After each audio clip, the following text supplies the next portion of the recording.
Her Majesty's heartwarming speech was aired today, tying up with the royal family's annual Christmas celebrations in Sandringham.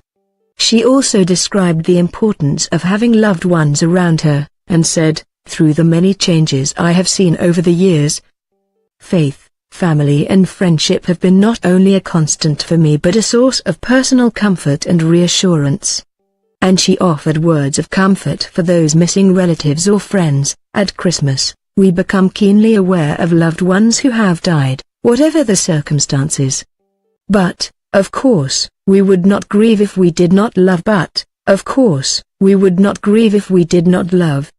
The royal family's best moments were aired during her speech, including Meghan and Harry's riveting wedding, followed by cousins Princess Eugenie and Jack Brooksbank's fairy tale wedding kiss at the steps of St. George's Chapel. The royal family has had an eventful year, with Kate, the Duchess of Cambridge and Zara Tindall welcoming new additions to their family. Meanwhile, Meghan Markle and Prince Harry, who married earlier in May, announced they will be expecting a child next spring. A clip of Kate and William outside the Lindo wing was also broadcasted, following the birth of their youngest child Prince Louis on 23 April. The Queen, 92, joked about how she was well occupied this year, seeing a busy calendar year with 2 royal weddings, 2 royal births and an array of engagements. In her speech, the monarch said, "Closer to home, it's been a busy year for my family, with 2 weddings and 2 babies and another child expected soon. It helps to keep a grandmother well occupied."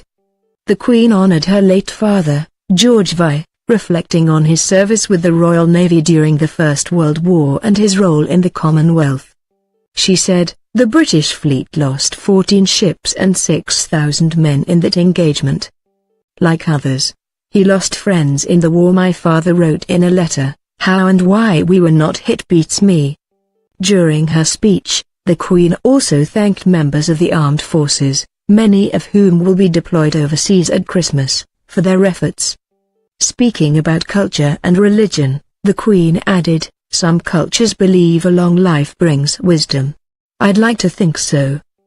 Perhaps part of that wisdom is to recognize some of life's baffling paradoxes, such as the way human beings have a huge propensity for good, and yet a capacity for evil. Even the power of faith, which frequently inspires great generosity and self-sacrifice, can fall victim to tribalism." A clip of Charles celebrating his 70th birthday was also aired, marking a milestone event for the prince who is the longest-serving heir to the throne. As head of Commonwealth, the Queen took the time to honor its 53 member countries with a combined population of 2.4 billion. She said, "Its strength lies in the bonds of affection it promotes, and a common desire to live in a better, more peaceful world. Even with the most deeply held differences, treating the other person with respect and as a fellow human being is always a good first step towards greater understanding." The Queen's speech was aired at 3 p.m. today, and was recorded in Buckingham Palace's White Drawing Room.